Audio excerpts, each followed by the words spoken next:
We do not make exit decisions or freezing decisions based on political affiliation or political activity. To the extent that we have frozen accounts, it's because we're obliged to, under request from the police authorities as they undertake their investigations.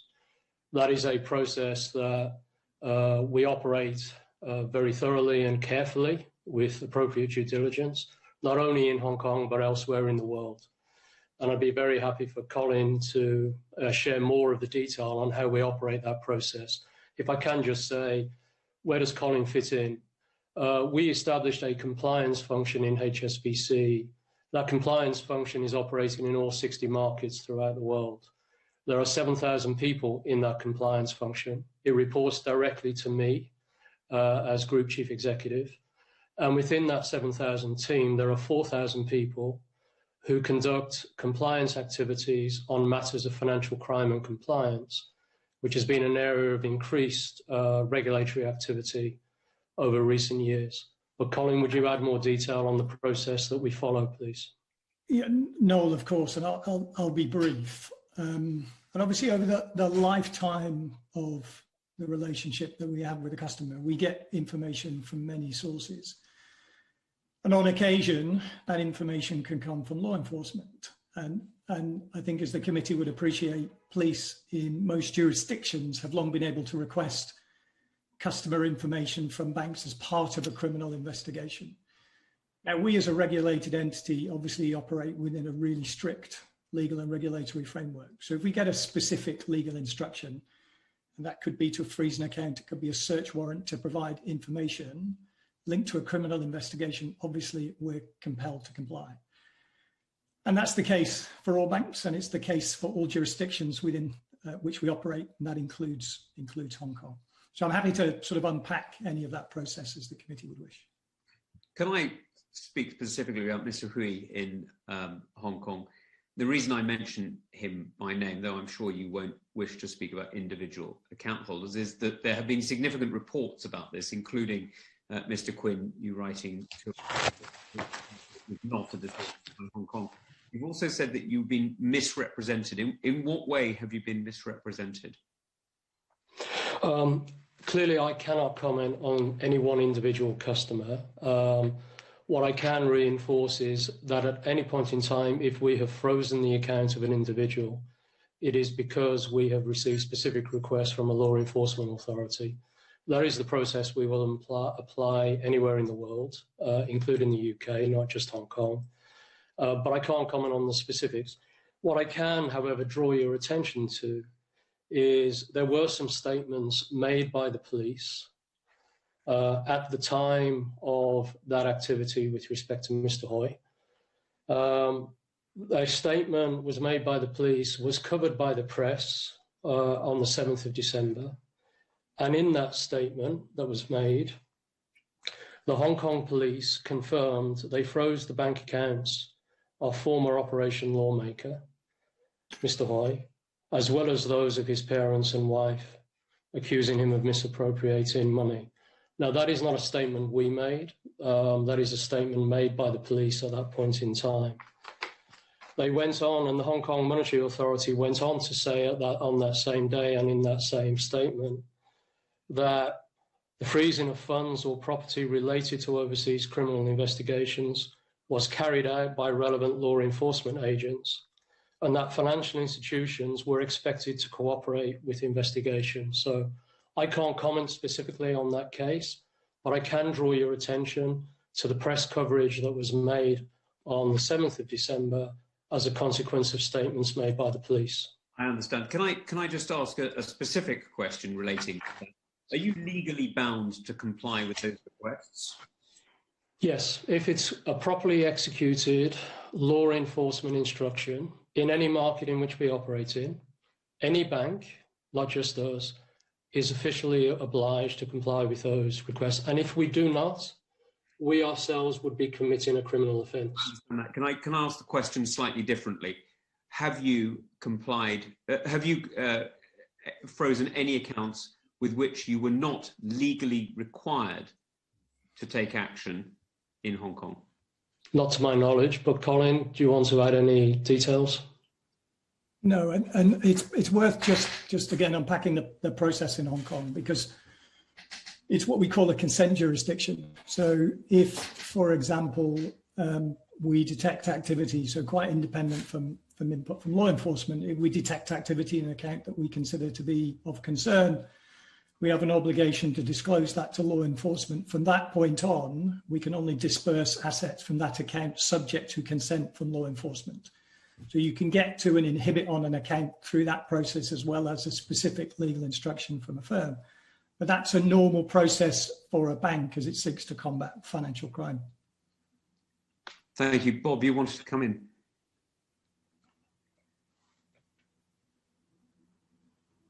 Yeah, sorry about the delay just then. Thank you very much indeed for the gentleman for being on the call today.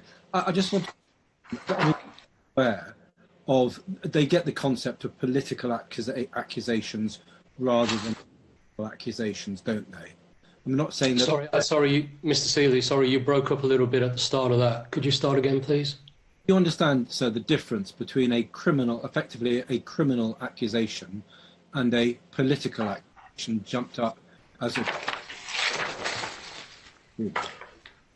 Again, you broke up a little bit, but I think I got the essence of it. Mr. Seeley, in essence, if we get a legal instruction from a police authority anywhere in the world, I have to comply with that.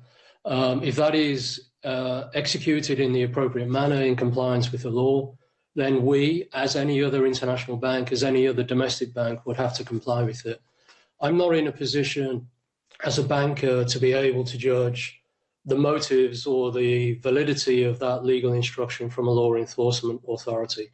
I can't do that in the UK, and I can't do it in any market.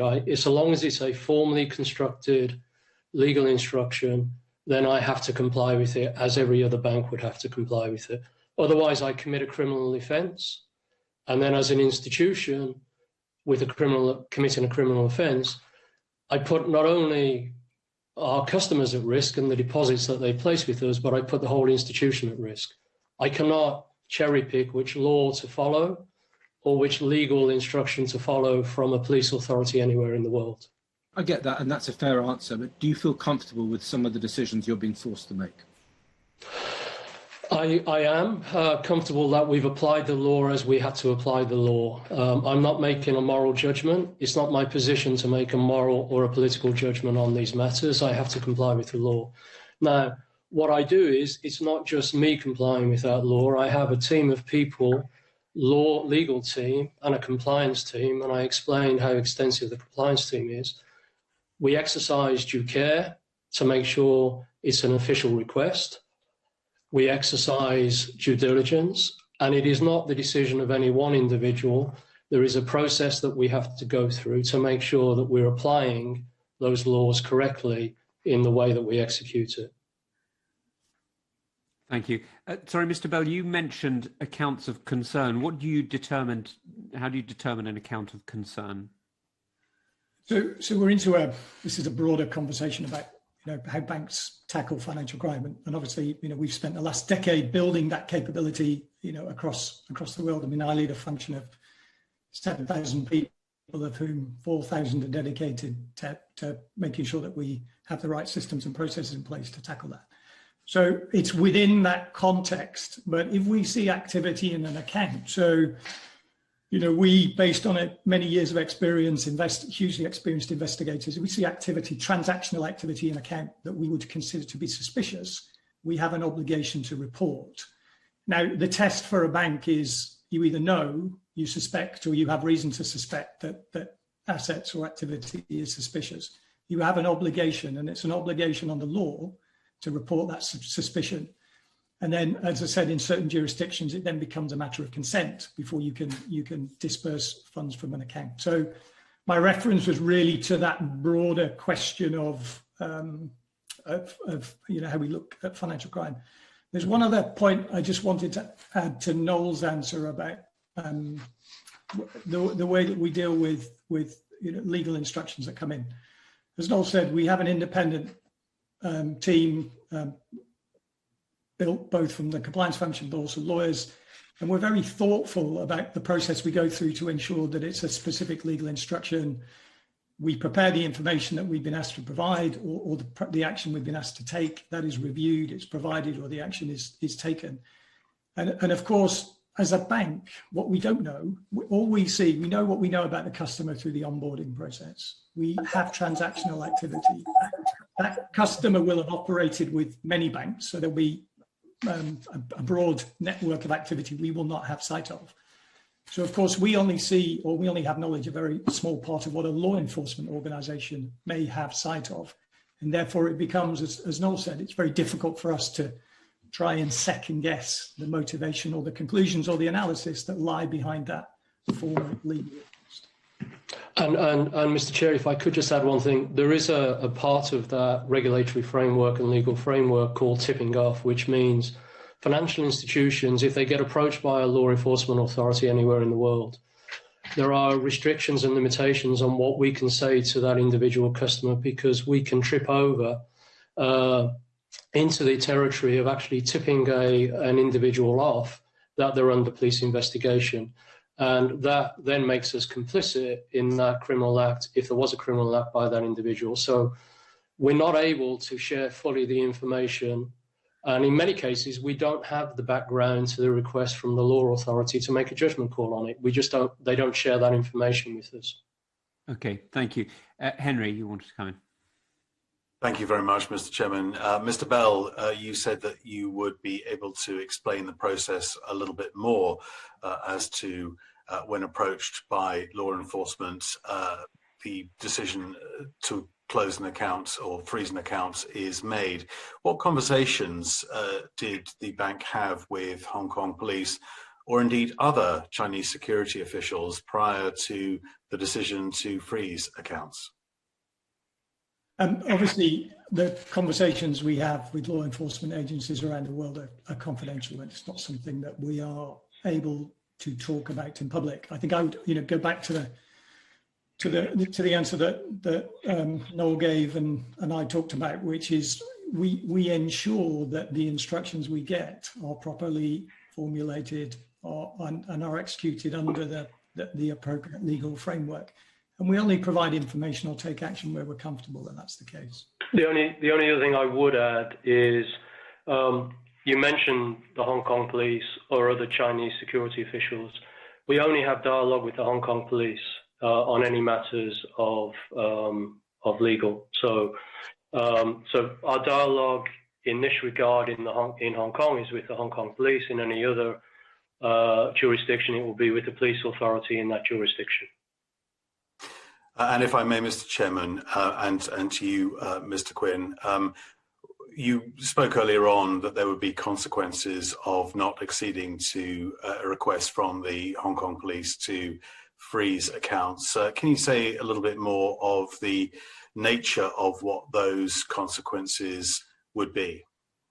In Hong Kong, it would be the bank or any bank that refuses that request would be committing a criminal offence under the law in Hong Kong. We're not permitted to refuse that request. And if we commit a criminal offence, that puts at risk the licence of our institution in Hong Kong, and therefore puts at risk the many millions of deposits that our customers have deposited with us, and it potentially prohibits us from acting as an institution. So if an institution such as HSBC or any other international or domestic bank commits a criminal offence, it puts your ability to operate at risk. And I come back to, it's not a question of the fear of the consequences.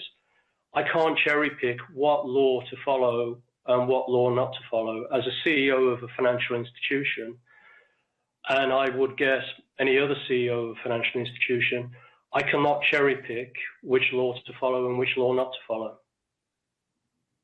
I very much appreciate that. Mr. Chairman, just one more question, if you'll allow me, and either to Mr. Quinn or Mr. Bell. You mentioned that, of course, you have to comply with the law in the jurisdictions with which the bank operates. But what due diligence is taken to make sure that a request to freeze an account is indeed in compliance with a criminal accusation rather than potentially a political request to freeze an account? As I said, we have a team of compliance professionals and a team of legal professionals, and it's a dedicated group, so that that type of request will come through a consistent group of legal and compliance professionals, and their role is to ensure that the instruction is properly formulated, it is appropriate under the law of the jurisdiction within which we operate, and we're compelled to comply with it. And if I can, Mr. Smith, with respect to Mr. Hoy, I go back to the police statement that was made at the time of the freezing order, and the police themselves confirmed that the police on the Friday that order was issued, they asked 3 banks in Hong Kong to freeze the accounts of Mr. Hoy and some of his family members because they were conducting a criminal investigation. That is a public statement the Superintendent of Police made on that Friday and was covered in press statements by the South China Morning Post and Reuters at that point in time. So again, I cannot comment on the individual case as it pertains to information and dialogue between ourselves and the police. I am just drawing your attention to the press statements that were made at that point in time by the police authorities. Okay, Graham.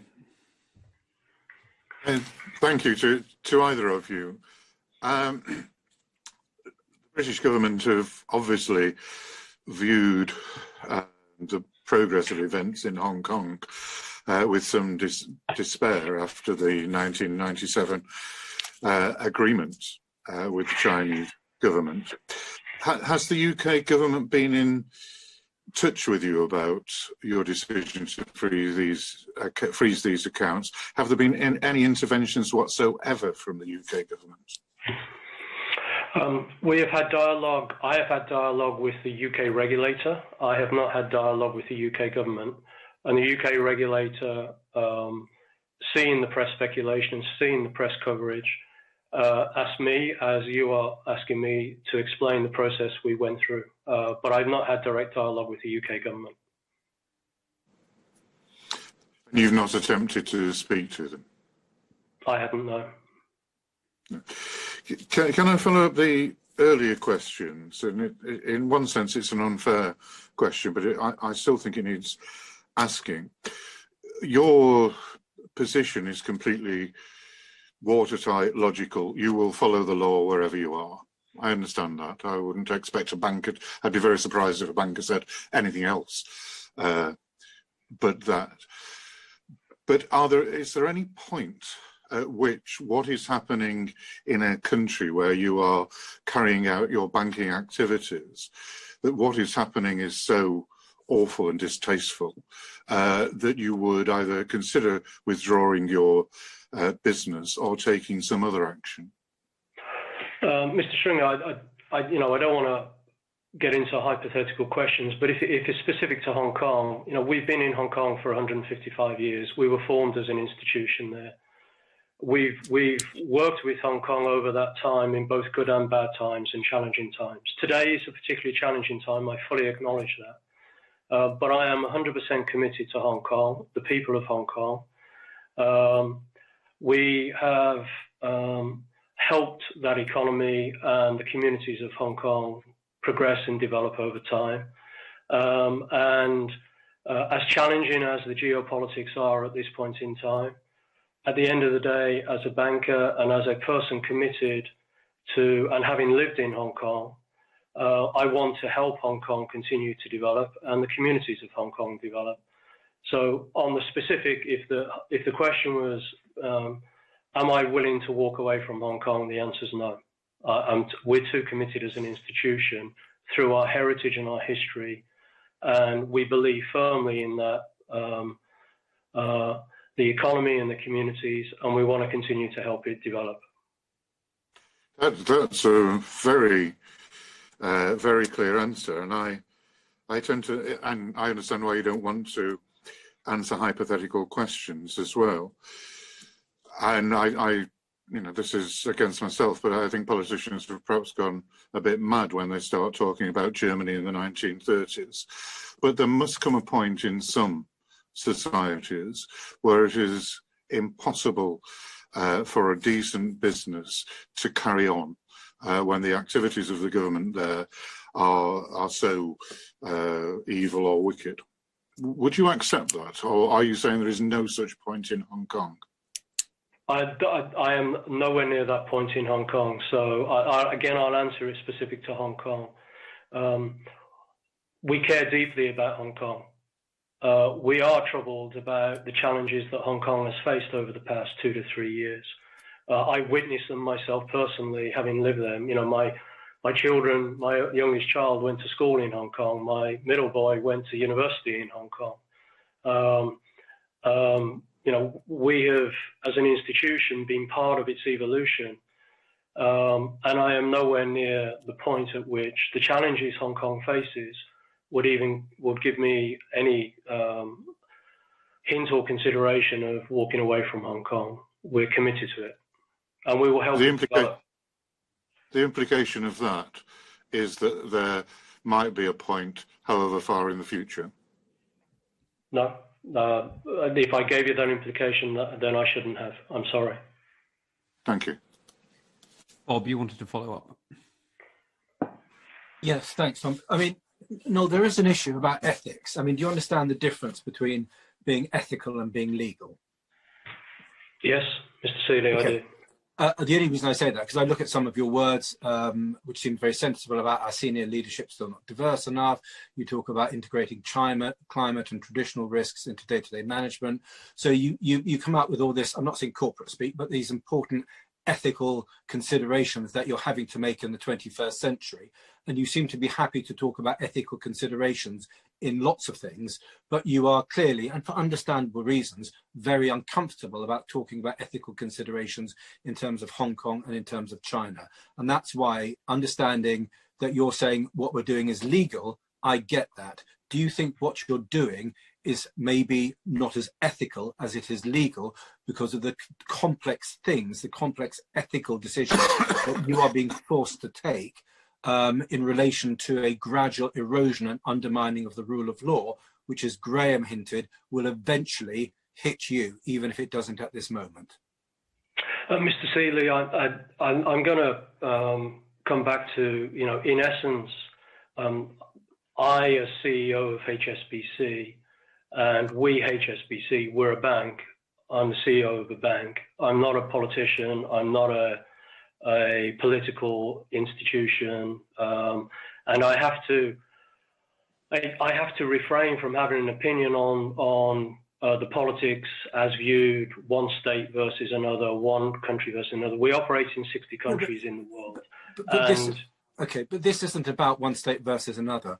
What I'm saying is that in many areas of your public life, you're very happy to talk about ethics and to tick that ethical box, and yet you simply shut down for understandable reasons. I wasn't born yesterday, and yet you simply shut down when you're talking about Hong Kong, and that basically your bottom line is everything that we're doing is legal. We get that. The question is it ethical? Because in many other things that you do, you're very happy to talk about ethics. It's just that you're not seeming to talk about ethics in any consideration when it comes to Hong Kong. That's the point. Mr. Seeley, when I talked about the climate recently and the obligations that we as an institution have put into the public domain, I talked about it from the point of view it's the right thing for the bank to do, not from an ethical point of view, but I think it's commercially the right thing for an institution to do, and it's economically the right thing for the world to address the climate issue.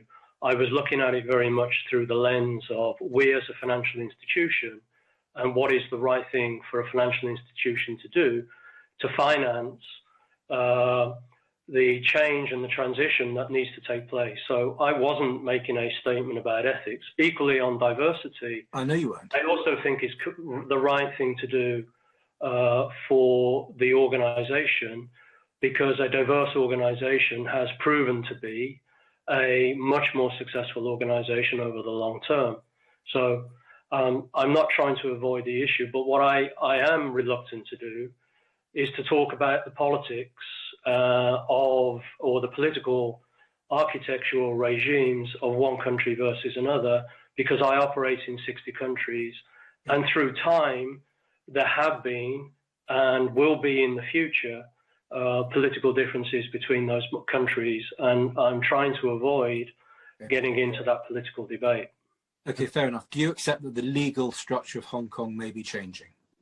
Yes, it is changing because new laws have been passed recently, and I have to comply with them. Okay. Thank you. Thanks, Thank you Tom. very much, Chris. Thanks very much, and welcome to you both. Can I just go back to the issue of freezing an account? Because obviously you might be asked by the police to freeze an account in lots of countries. You might be asked to do that in the UK.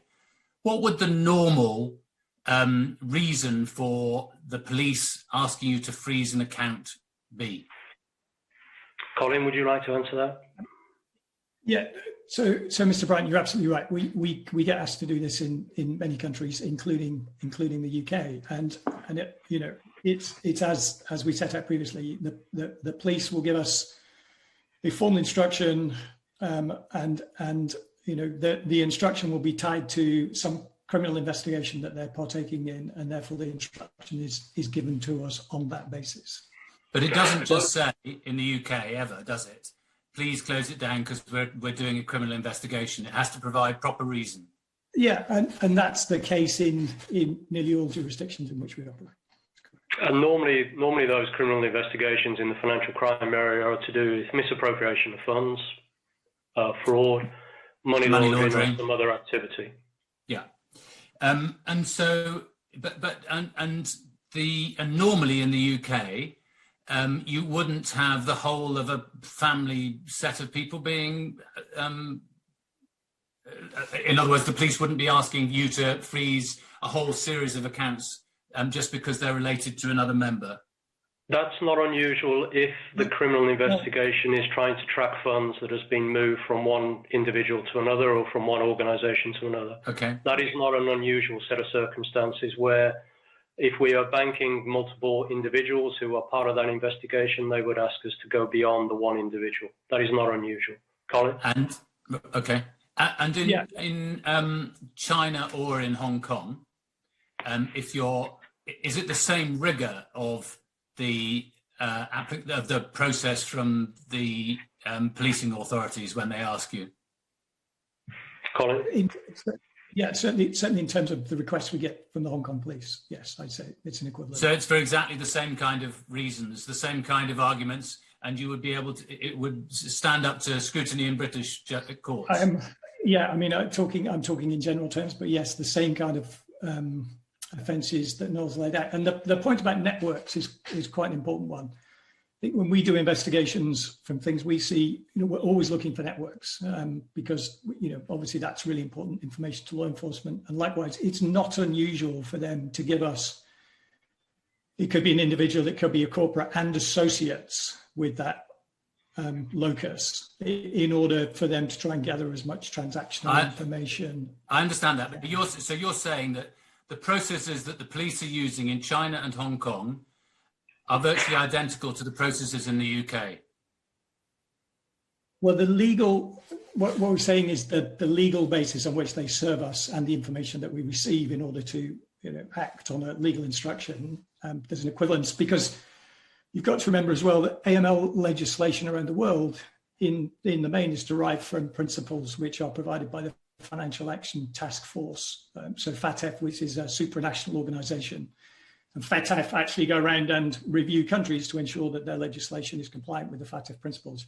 So you've seen this commonality of approach appear in most of the markets that we operate in. And would you accept that if an authoritarian regime, let's say it's not China or Hong Kong, let's say it were Russia, wanted to clamp down on a political dissident, one of the easiest ways to do that would be to make up a whole criminal investigation about money laundering? But Mr. Bryan, I think I'd go back to the statement I made earlier. That's where, you know, if the instruction has come from the police authority in a structure and format that is compliant with the law, we have no obligation but to comply with it. I can't read into each police instruction I get in all 60 countries in the world what the motive for that is. And I'm not in full possession of all the facts, but we, HSBC, are in no different place to any other institution that's operating in those markets. So your question, I understand where you're coming from, but it's not a question that I think we're in a position to be able to answer, because I can't extend our remit into being judge and jury of every police request we get everywhere in the world. And I don't think you are the judge and jury. You are precisely the judge and jury. No, we have to follow the laws. We're following the laws of the markets within which we operate. Except HSBC chooses which laws to obey, doesn't it? You were fined $1.9 billion in the United States of America for money laundering, and you continue to money launder after you've been found guilty of that. So do you not understand that quite a lot of my constituents might think you choose to adopt a moral stance when it suits you, but not when it doesn't? Mr. Bryant, we acknowledge we made mistakes at that point in time. We've invested a significant amount of time, energy and money in putting that right. And I'm speaking as I am now, looking at the situation I face now. And the police in this country regularly complain about HSBC not providing information behind accounts online when they've made proper requests. You seem to go slow when it comes to that, but you seem to go fast when it comes to a request from the Hong Kong or Chinese government. Look, I'm not aware of that accusation, and that's not a piece of information that we are familiar with. So I'm not aware of that. Colin? No, neither am I. I'm quite happy to take that away and look at it. Okay. And can you just explain, why did HSBC support the Hong Kong security law? Because that seems quite a direct engagement in political activity. Mr. Bryan, if I go back to where we were in the summer of 2020, Hong Kong had gone through 18 months of significant decline in its situation. And we, HSBC, issued a statement at that point in time, along with many other companies in Hong Kong, that we wanted the security position. We believe that it was appropriate to stabilize the security position in Hong Kong. And we made that statement, and I issued that statement myself on behalf of HSBC. And we believe that the situation was deteriorating to the point where it was damaging not only to the economy, but also to the people. I had nearly 30,000 employees and colleagues in Hong Kong who we had to ask to stay at home because it was not safe to travel on public transport. They had to work from home for an extended period of time, over months. And what we called for was the security position in Hong Kong to be stabilized, to try and allow the communities to repair and to allow the economy to repair. That's the statement we issued. Sorry, that's not quite right, is it?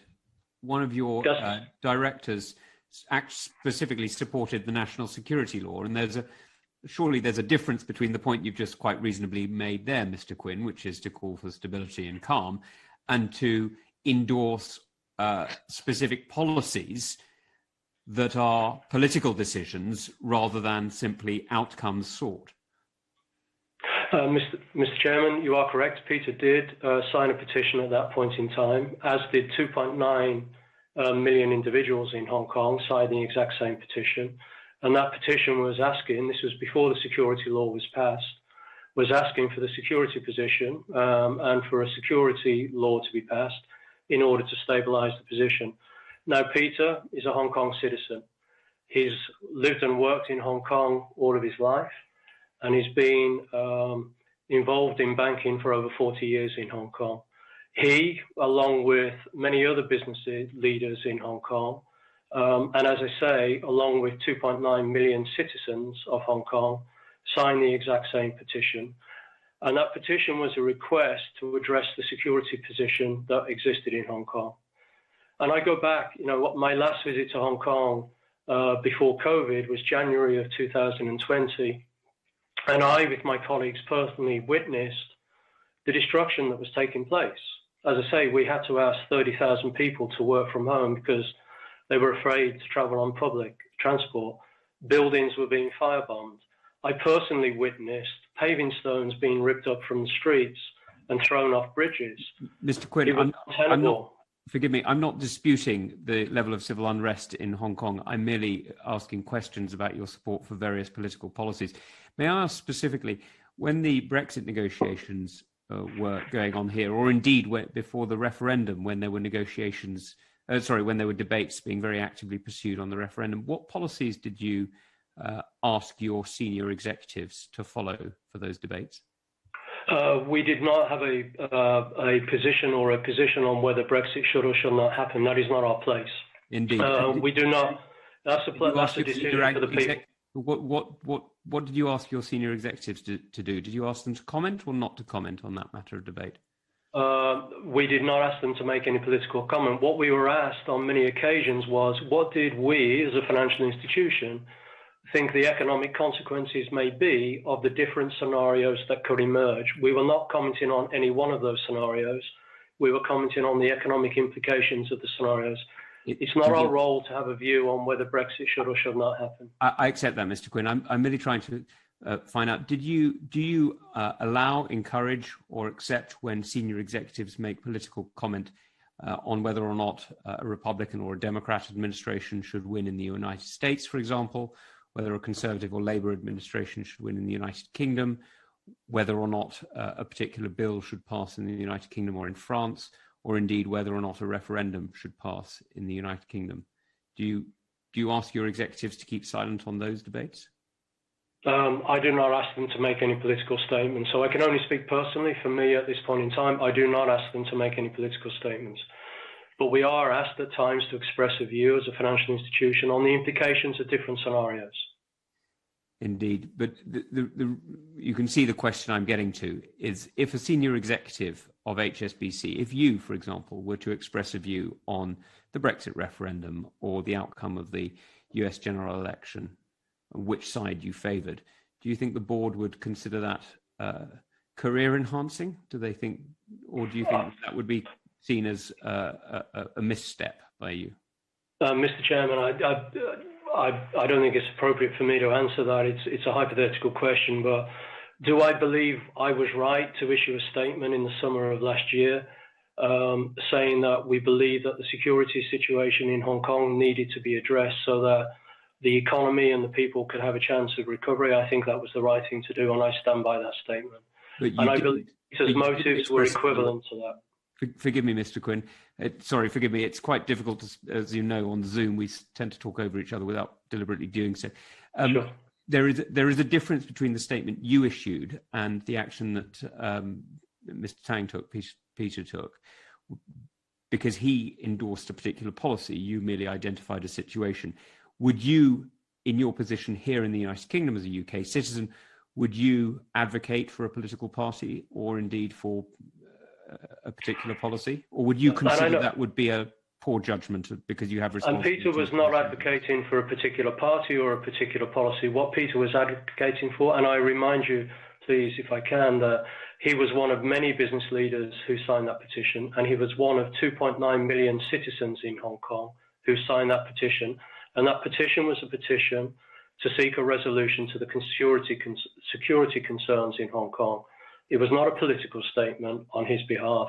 It was a statement that he was asking for the security situation in Hong Kong to be addressed, having experienced 18 months of progressive decline that culminated in an extended period of riots and violence.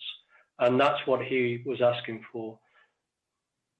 Okay, I think maybe our definition of what is political may be slightly different. Chris, did you want to come back in? And then I'm going to go to Bob. Yes, I was just going to ask about your activities in China, if that's okay. As you know, Chinese law requires you to allow party branches in the company. So I presume there are party branches in the company in HSBC in China. Not that I'm aware of. It's a legal requirement.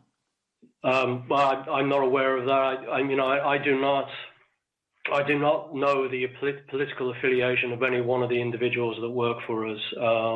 It's not something we record on our systems. It's not something we ask our employees. It's not something that I'm aware of. I don't do that in China. I don't do that in Hong Kong, and I don't do it in the UK. It's not a piece of information I have on our individual employees. It's a legal requirement in China, and you've just told us about how you like to abide by the law, to have party branches active in any entity such as yours. And my question was therefore, and it worries me if you don't know whether they exist or not, because then my next question is, party membership in China requires an individual party member both to recruit other members to the party and then to seek to influence the strategic direction of your company. And I want to know whether that's happening in your company in China through the party branches. Mr. Bryant, I have no evidence of that happening, and I visited China regularly when I lived in Hong Kong. I dealt very fully with people in Hong Kong, and I've never witnessed or experienced any sort of influence of that nature. I can only speak as I find, and therefore my answer to you is no, I have no evidence of that. Yeah, that's not quite the same, is it? Having no evidence. Politicians use those words. No experience, evidence. I've never come across it. You raise a point that is not something that I'm aware of or ever experienced in my time in dealing with my colleagues in China. Well, I find that a bit shocking. So I'd be grateful if you could just do a bit of investigating and finding out, because that's a legitimate issue of concern to lots of international organizations that operate in China. And one of the things that we've been concerned with here, and I'd be grateful if you could write to us once you've found out whether you have any party branches, unless Mr. Bell knows the answer. No, I've no nothing to add to what Noel said. Mr. Bryan, I'll take on board your request, and I will seek to address that or answer that question after this meeting. But I do want to reinforce, I don't know the political affiliation of any one of my individual employees anywhere in the world. And it's not a piece of information I seek or would want to seek. But I will try and answer your question after this meeting. I'd be grateful. And just a point about reputational risk, because obviously you've taken quite a sort of dent over this, because do you understand how it might seem to a lot of British people who have bank accounts with you that you're effectively aiding and abetting one of the biggest crackdowns on democracy in the world? Well, firstly, I don't believe that's the role we play in Hong Kong. I believe, Mr. Bryant, we play a very expansive role in Hong Kong and have done for 155 years and intend to do so going forward. I understand that individuals may be concerned by our role in Hong Kong, but I can only focus on what I can influence, and that is I want to continue to support Hong Kong, the people of Hong Kong, and I believe that's what I need to be focused on. Okay, thank you. May I just ask, forgive me, Mr. Quinn, there was an article on the 14th of December, I believe, by Ben Gartside and Juliet Samuel in the Daily Telegraph, which I'm sure you will have seen, which claimed to list a series of party branches within HSBC in China. Have you seen that article?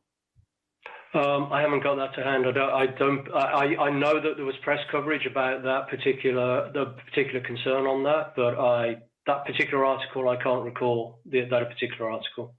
So that article claimed that 335 HSBC employees were CC. Oh yes, I'm aware of that one. Sorry, yes, I am aware of that article. Yes, sorry.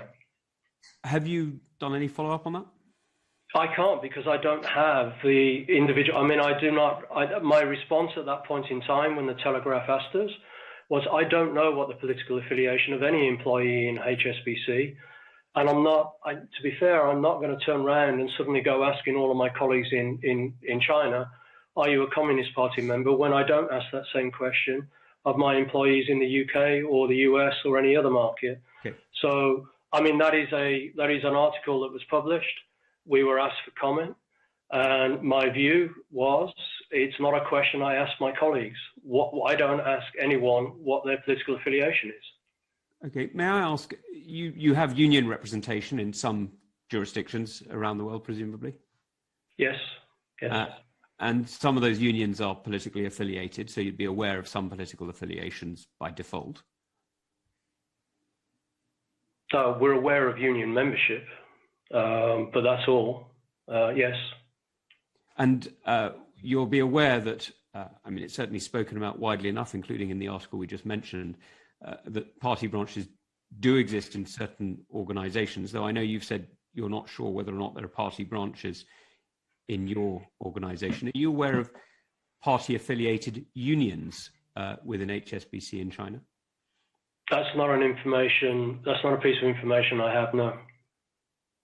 Are you aware of any union membership at all in China? Personally, that's a piece of information I'm not aware of, no. So, no, that may be because I'm just not aware and we do know, but if I could take that, Mr. Chairman, away, and if there is information we can provide after the meeting, I'd be happy to do so. But personally, I'm not aware of that information. Okay. Well, I'd be grateful if you would be kind enough to write to us about Certainly. Union membership. As you will no doubt be aware, there are no non-communist unions in China. Mm-hmm. Bob, you want to come back in?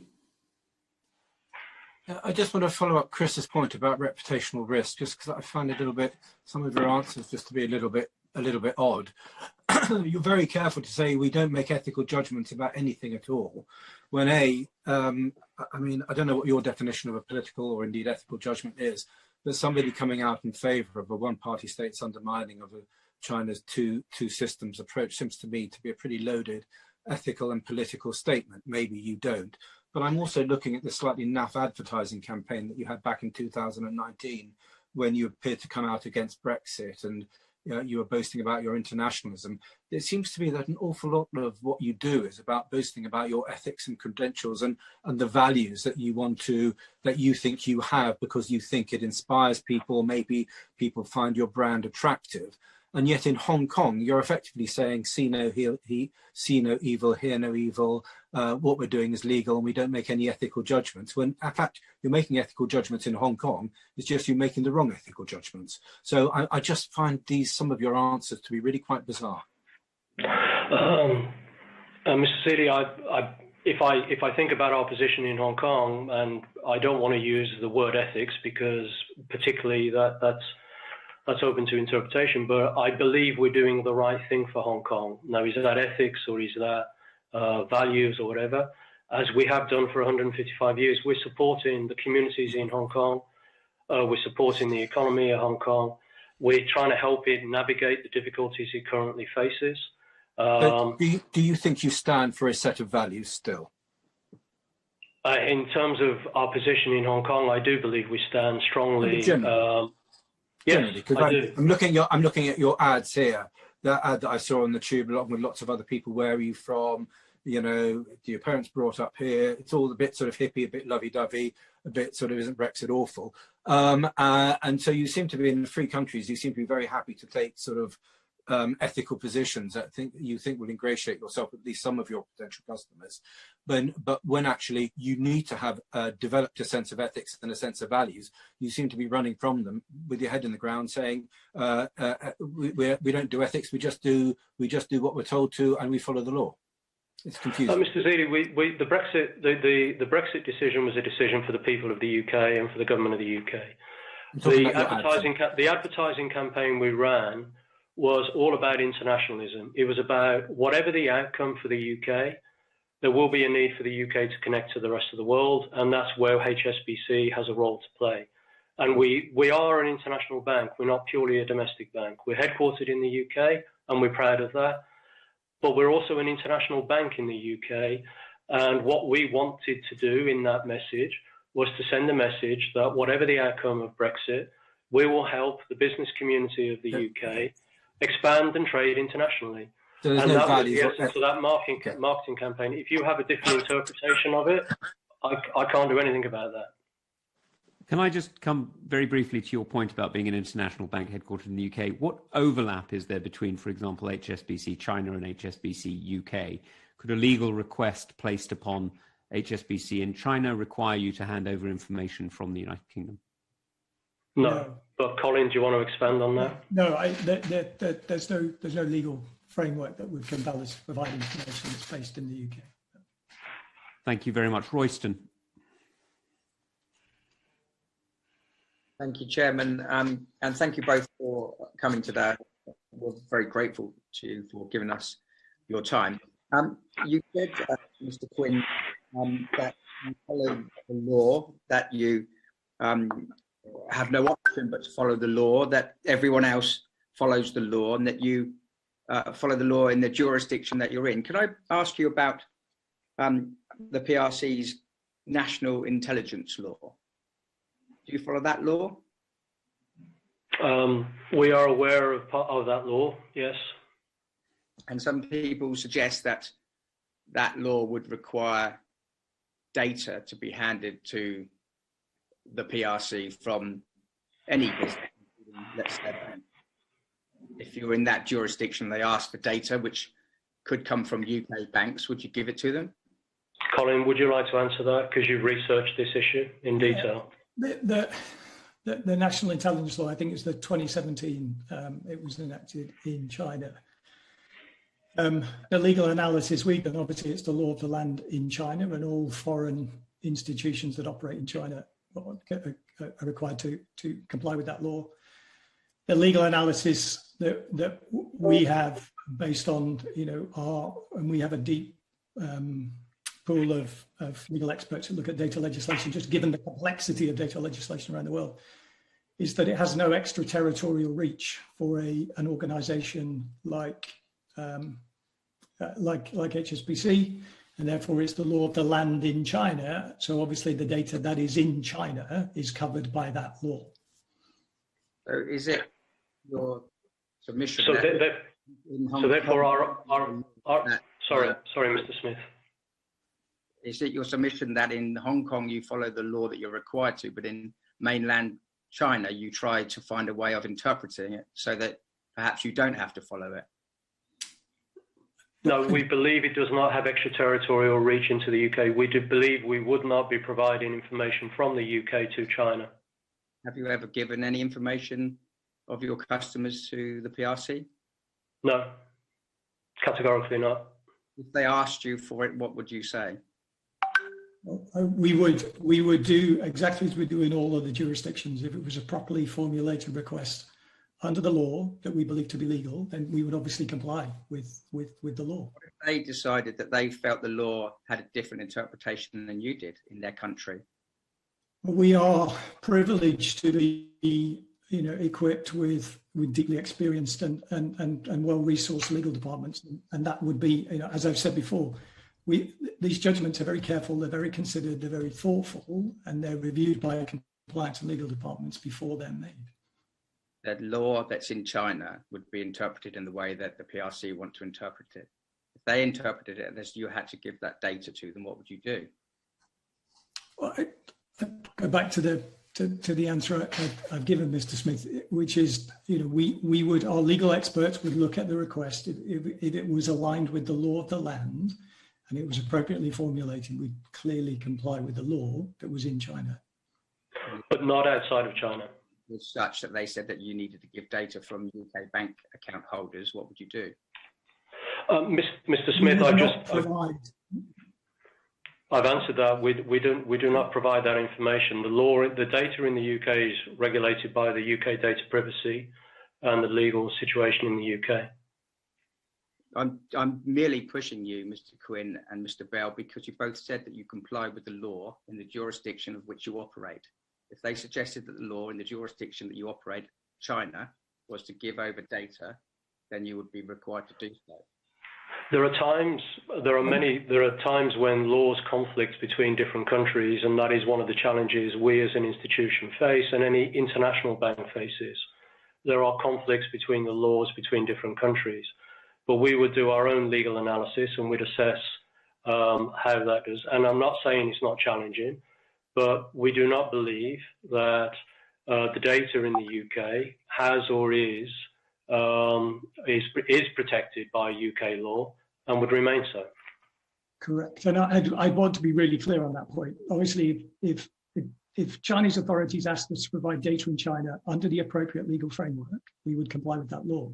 We would not provide information on UK customers based in the UK to Chinese authorities based on a request that was made in China. And that isn't just China specific, Mr. Smith. That is if any other geography in the world wanted information out of the UK for UK customers, we are obliged to comply with UK law on that data in the UK and UK privacy law. So this is one of the challenges an international bank has to deal with, in that at times there is conflict between the laws between geographies, and we have to navigate that as carefully and as appropriately as we can.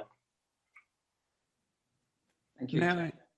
May I ask very briefly, what percentage of your business is done in mainland China? I'm not trying to be awkward, Mr. Chairman, because there is business done in China for Chinese companies, and there's business done in the rest of the bank for Chinese companies, and there's business done in China for US and UK companies. So it's not as simple as that. But if you want to get a rough feel of thumb, Hong Kong represents about a third of the group of the bank, and China would represent less than 10% of the bank, probably around 5% of the bank, in terms of if you measure it by assets. But clearly we do business for Chinese companies elsewhere in the world and overseas companies in China. So something around 2/5 would be somewhere or other under Chinese jurisdiction, you'd guess? Yes. Okay. Given that that's a very important element of your business, presumably the influence of Chinese judges, therefore, the application of law by Chinese judges is an important consideration for you. Would that be correct? Well, the legal system in Hong Kong is different to the legal system in China in many respects, but so I don't couple the two together in that sense from a legal system, because it is a different legal system. There is a strong interest that you have in the access to justice in mainland China, however. Yes. Okay, and the application of the national security law in Hong Kong gives Chinese judges and indeed Chinese government officials a geographically neutral application, indeed a global application, of some of their interpretations. Would you accept that? Sorry, Mr. Chairman, could you repeat that? I missed a little bit of that, sorry. Of course. The national security law, the recently introduced national security law, is not geographically specific and therefore gives a greater jurisdiction to Chinese judges, mainland judges onto Hong Kong, and therefore from Hong Kong internationally, than other laws. And therefore you have a greater connection, perhaps, because of your economic connection to China and because of China's application of universal jurisdiction through the national security law than would normally be the case. Would you accept that? There is undoubtedly the potential for conflict between elements of the national security law and the law elsewhere in the world, because there is extraterritorial reach to a degree in NSL, but there is extraterritorial reach from other legal jurisdictions in the world as well. So there are potential conflicts in that law. I accept that, and certainly many jurisdictions, including our own, put extraterritorial powers, give extraterritorial powers to their justice systems. And this is where really one of the fundamental questions is, who regulates that? In the UK, you could, I suppose, in theory, end up at the Supreme Court in a dispute. And I presume, maybe I'm putting words in your mouth, but I presume you wouldn't challenge the integrity of British judges or indeed their independence. For me, it's a very valid question. Who regulates that? There isn't a single regulator of that conflict, because different jurisdictions have different laws and they conflict with each other at times. So there is not a court of arbitration to go to seek a resolution to that conflict. No. And that makes the job of international banking extremely challenging. It does, but you rely on national judges, basically, to see the reason of your case and to understand the persuasion of your argument. Is that fair? And we have to reach our own conclusions on how we navigate those conflicts, and that's why I have an extensive compliance and legal team to help us navigate those challenges. And those challenges are not specific only to China or Hong Kong. They exist in many markets. Would you say that British judges are under political control? To be honest, Mr. Chair, I do not believe they're under political control, but it's not. My opinion on that is largely irrelevant because it's not for me to have a view. It's not for me to have a view on the legal system of judges. I understand, Mr. Quinn, but maybe I should ask Mr. Bell, for whom it is part of his responsibility to ensure the bank's compliance with its laws and indeed with its international obligations. Mr. Bell, do you believe that British judges are under political control? Again, Mr. Chairman, I think we're straying into asking myself and on Noel our opinion on the various political systems that exist between countries. Forgive me, I'm going to stop you there, and I'm going to explain why I don't believe that that's correct. Because the UK operates a single legal system, as we know, the common law. France does the same. The United States does the same. They all have different merits, and one could argue about the nature of the legal systems, but they operate an open legal system equal to all citizens. China does not. China operates two legal systems, one for Communist Party members and one for others. You've just told us that you don't identify Communist Party members within your organization in China, which is perfectly reasonable. Therefore, you presumably do not appeal to use the Communist Party courts. You just use the regular courts if you have a dispute. And therefore, you are automatically using a secondary legal jurisdiction within the Chinese system in the same way as maybe a few hundred years ago, if you were an aristocrat or a member of the clergy, you could have appealed for a separate jurisdiction if you were in the UK. Do you think this puts you at a disadvantage in terms of balancing your global requirements? And do you think that this means that actually, because of your 2/5 of business that is connected to Chinese legal officers in some degree, that you are at a disadvantage when trying to balance those international obligations? Two parts to my answer, if I can. There are many different legal systems in the 60 markets plus that we operate in. There is not one legal system, and that is, if you want to be in international banking, you want to be an international company, you have to accept the fact there are different legal architectures, as there are different political architectures in the world. And it's not my role as CEO of a bank to have an opinion on those different architectures. You have to work with them. And at times working with them is extremely challenging. But that's what you have to do if you are operating as an international institution. My competitors have the same challenges as I do. With respect to your question, we have a very good relationship and experience of operating in Hong Kong, and we have a good experience of operating in China.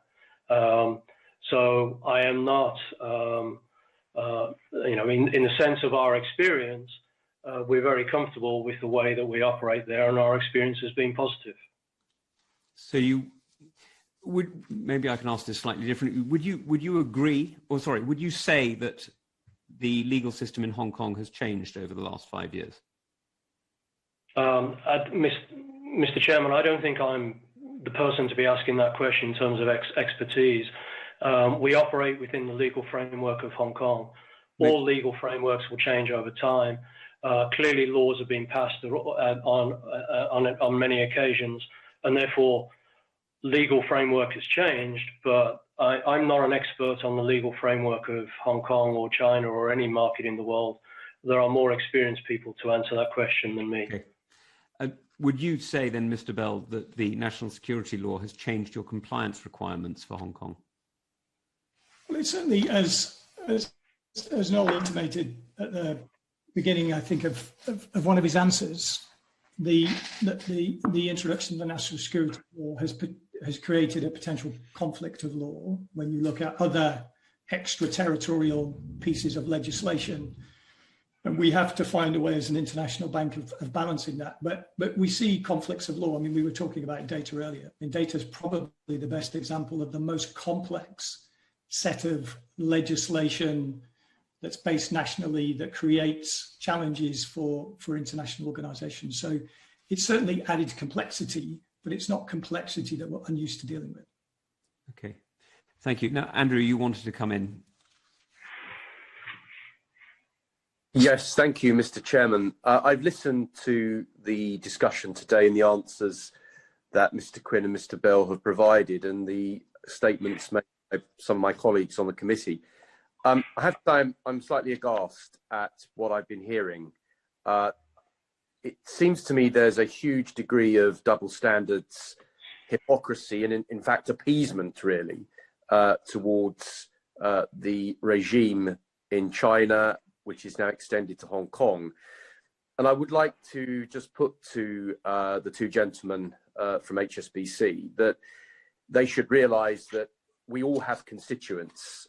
I have constituents in Romford who are going to be watching today, people that actually care about democracy, care about Hong Kong being a former British territory, and Hong Kong people and their links to Britain run deep. And what we see going on in Hong Kong, we find horrific.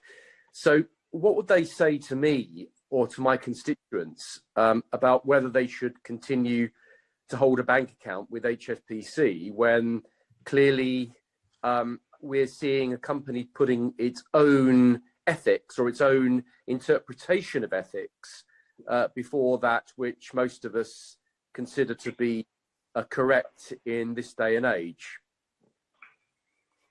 Mr. Rosendale, I also care deeply about Hong Kong. I also care deeply about the people of Hong Kong and helping Hong Kong navigate the current difficulties. So we have a shared agenda in that respect.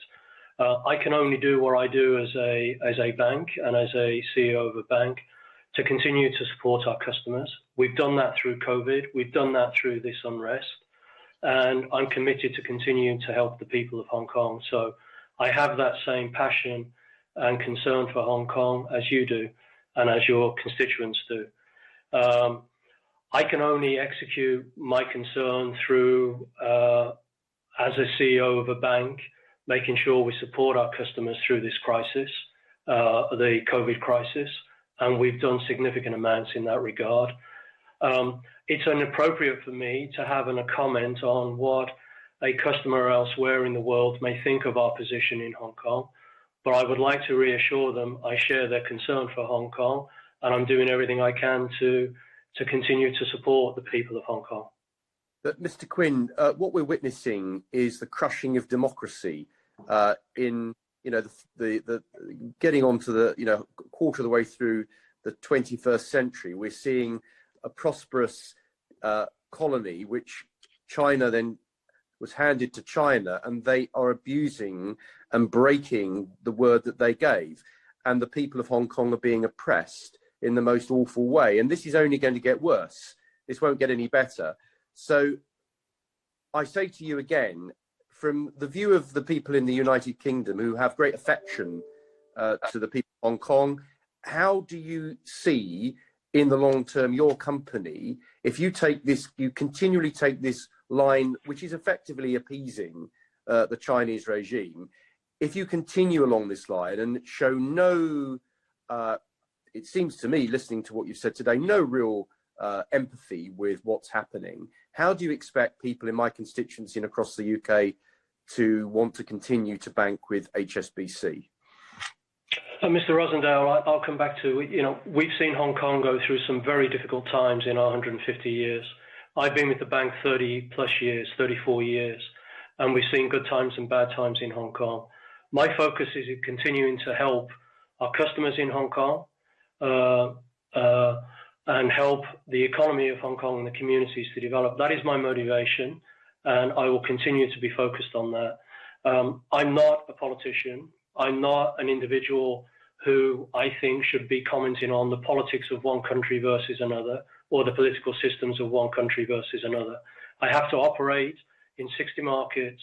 All of those 60 markets have difficult political architectures and approaches. And I'm very much focused on my customers and helping them navigate today's difficulties. And that's my focus. But the ethics you choose in other respects are political. You have made statements on other issues, as demonstrated earlier. And what you seem to be saying, which I find quite incredible, is that it doesn't matter how bad things get. It doesn't matter how much oppression or how evil things get in terms of China's approach to Hong Kong, that's none of your business. You're not a politician. You're out to make a profit and keep your business running. It seems to me there is no limits to what China can do before HSBC decide to actually make some kind of stand. We have a huge commitment to Hong Kong. I'm not in Hong Kong purely because of profit. I'm in Hong Kong, and we were formed in Hong Kong. This institution was created in Hong Kong. We helped Hong Kong navigate extremely difficult times in our history. We've stood by the community of Hong Kong over 155 years, and I will continue to do that. It is not a matter for me as to whether I choose China over the UK or China over another political system. My motive is 100% about helping the people of Hong Kong recover from the challenges that they face. And I have to work within the legal framework that I am given in Hong Kong to do that. There is no benefit in me walking away or HSBC walking away from the community of Hong Kong at this point in time. I see little benefit in that. I would only harm Hong Kong. I would not help it. Now, that's a judgment call I make on behalf of HSBC.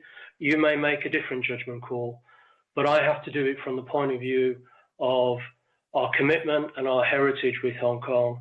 And so I think I've covered the point you made. That there is no response from you about the accusation that I have made that there is a piece you don't feel that's justified in any sense. You cannot see that point that I'm making. I think I've given you the answer that I will give you to that question. Okay. Thank you very much. Can we move on? Graham, did you want to come in on that? And then I'm going to come to you in a moment, Chris. Yes, please. If I can follow up Andrew's question, it's twofold, really. One, I'm an HSBC customer and have been for 52 years. I joined just before I went to university. When I went to university, the first political campaign I was ever involved in was to try and get students and institutions to stop banking with Barclays, because as the slogan went then, Barclays were funding apartheid. What would you say to me, both as a customer and somebody who's campaigned against financial institutions investing in reprehensible regimes? What would you say to me? One, why should I keep my account with HSBC? And two, why should I not start, much later in age, a campaign to get young people and other potential customers and real customers of HSBC to remove their accounts because of your activities in China and Hong Kong? Mr. Stringer, I go back to my comment. We are trying to do the right thing by our customers in Hong Kong. We have millions of customers in Hong Kong that we've supported over many years. We are trying to stay out of the politics of one country versus another and do the right thing by our customers and help them with the current situation. So I'm not trying to harm those customers. I'm not trying to walk away from them. I'm trying to support them. I have to do that within the legal framework of Hong Kong. I think I would do more damage to the people of Hong Kong and to the economy of Hong Kong if I took a political decision to walk away from it because I don't like what's happening in Hong Kong. I think that would be damaging to the community of Hong Kong. 30% of the shareholders in HSBC are Hong Kong citizens as individual shareholders. We are clearly aware of our responsibility to the community of Hong Kong and the people of Hong Kong, and but I cannot. I cannot speak on your behalf as to how you feel about that. I hope I've convinced you that my motive is for the good of the people of Hong Kong. What I was asking was what you would say to me about my judgment, potentially running a campaign, and my judgment as a customer. You have explained your responsibility to customers in Hong Kong and investors in Hong Kong, but you haven't answered that direct question. Well, clearly, Mr. Chung, I'd be disappointed and sad to see you leave as a customer. I thank you for the fact that you've banked with us so long. I'd be very sad to see that change, but that is a personal decision for you. I hope I try to convince you that my motives are good for Hong Kong, and I'd obviously request you not to campaign against us, because I don't think that will improve the situation. But again, that's a personal decision for you to take. I'd hope that you didn't do that, but I can't, that's a call that you alone will have to make. May I move on, Graham? Thank you very much. You've been very, very kind with your time, and I hope you'll forgive us if we squeeze just a couple more minutes out, and I do appreciate your being extremely generous. Chris, you had a quick point. Thank you, Chairman. You just referred to shareholders. Can you just tell us what percentage of the shares of HSBC Holdings PLC are held by Ping An Insurance?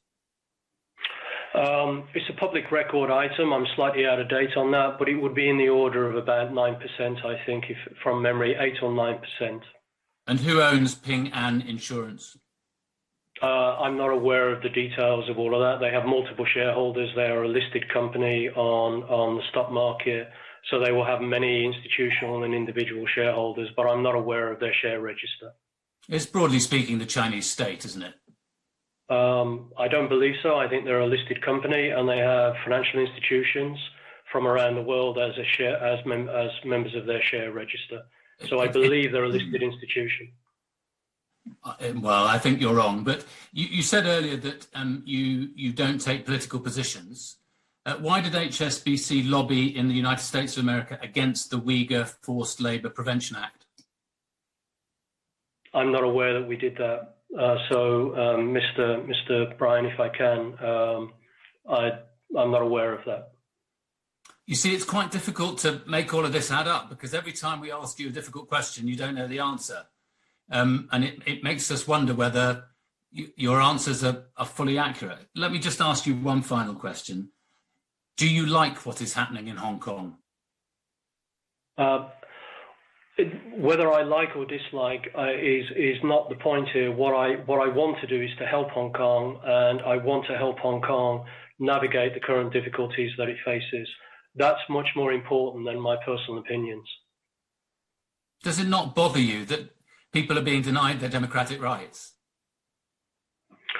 Mr. Bryan, I've said I'm not a politician. I'm not going to comment on democracy, political systems. I'm here to serve the customers in Hong Kong, to support them and to help them get through the current challenges. That's my motivation as the CEO of a bank. I just don't believe that there's a gap between politics and life. They're intimately involved, and every decision you make as a banker is a political decision in the end. But anyway, thank you very much, Mr. Chairman. Bob, if you're really, really brief. Yeah, we were going to ask some questions about corporate positions on forced labour. Do you want me to ask them? Because I think it would be quite valuable. No, do you have a corporate position on forced labour and slavery practices and modern slavery? Yes, we have a policy issued, a human rights policy that is in the public domain, and we'd be happy to share the contents of that with you if you've not already seen it. Okay. Do you have a corporate position on dealing with entities in China accused of forced labour? Colin, would you like to explain the level of due diligence we do on our clients and their supply chains, their customers and their suppliers, with respect to matters of human rights?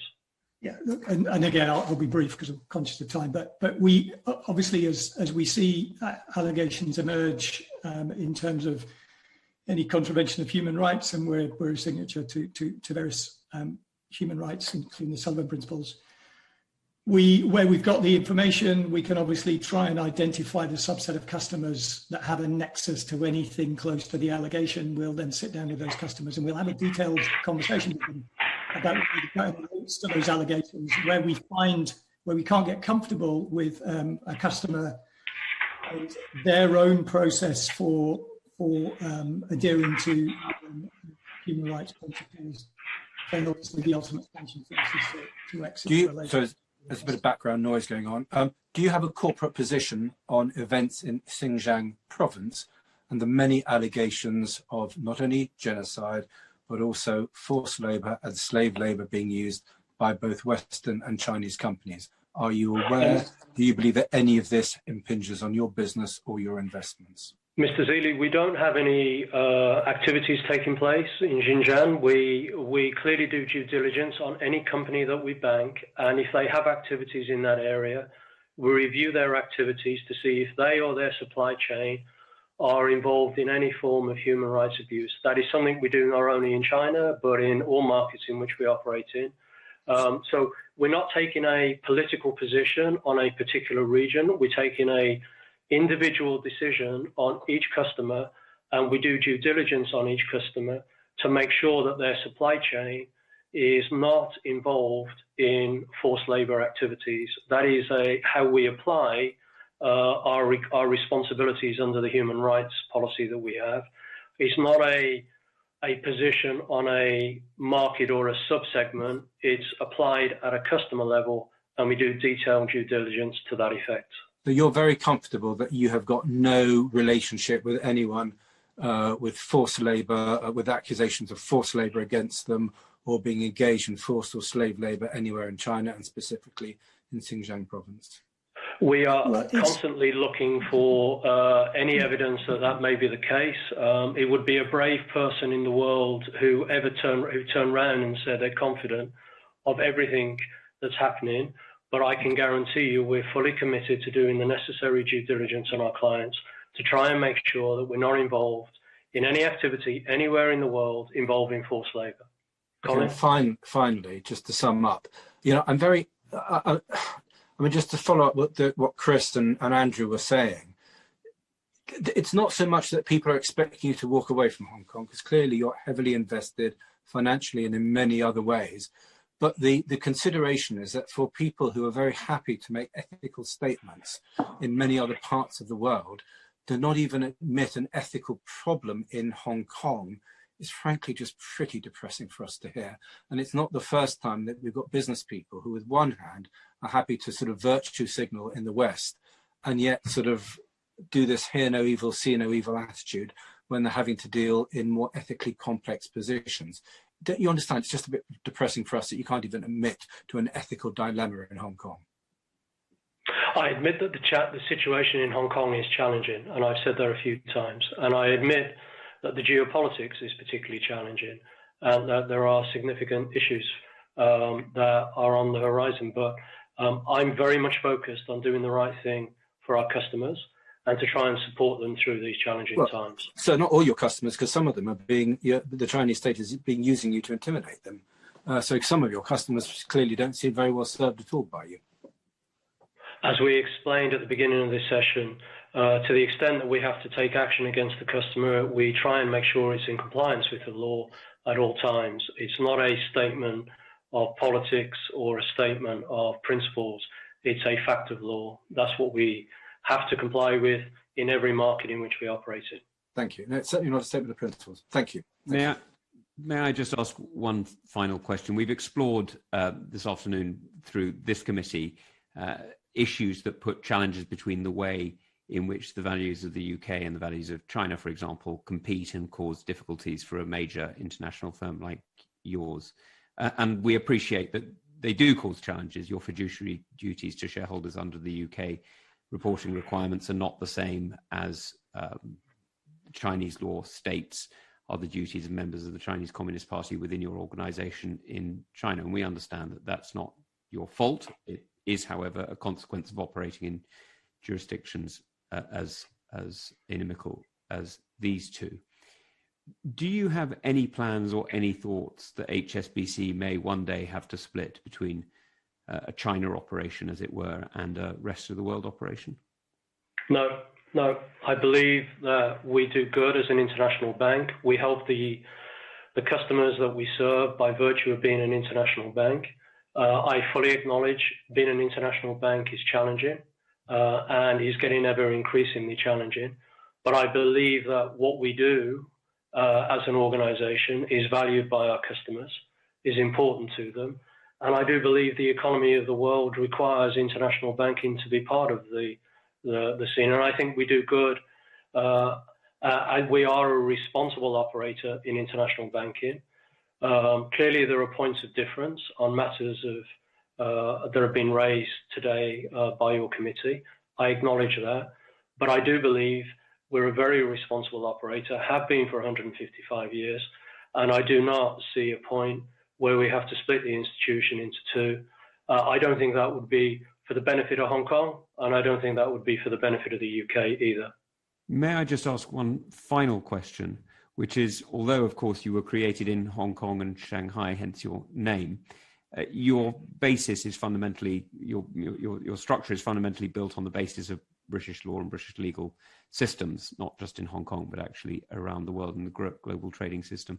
What challenges do you see in the way that that legal system is being changed, if you wish to be neutral about it, undermined if you wish to be value judgment on it, by the way that Chinese businesses are operating around the world? Do you see a challenge to your international model? No, I think we have operated in that time with many different legal methodologies around the world, and we have to adapt, and we have to assess, and we have to learn how to navigate that as those legal systems change. Clearly the legal system to a degree is changing in Hong Kong. We still see that there are significant advantages for Hong Kong in the international world from its foundation of commercial law that exists there relative to the commercial law that exists in China. And we believe it should have a strong future. But and we want to help it continue to have a strong future. But we'll have to adapt as the legal system changes. Thank you very much indeed. Mr. Quinn and Mr. Bell, may I say thank you very much, not only for appearing today, but being particularly generous with your time. You've been extremely kind in staying a few minutes over, and for which I know the committee is very grateful. We've heard your perspective on the challenges of cooperating across jurisdictions, and that certainly is a point of awareness for all of us, but it does raise some serious concerns as to the influence that is applicable on international business, and we do understand your position. On that basis, thank you very much. Order, order.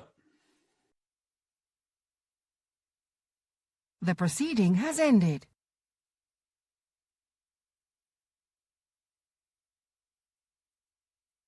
The proceeding has ended.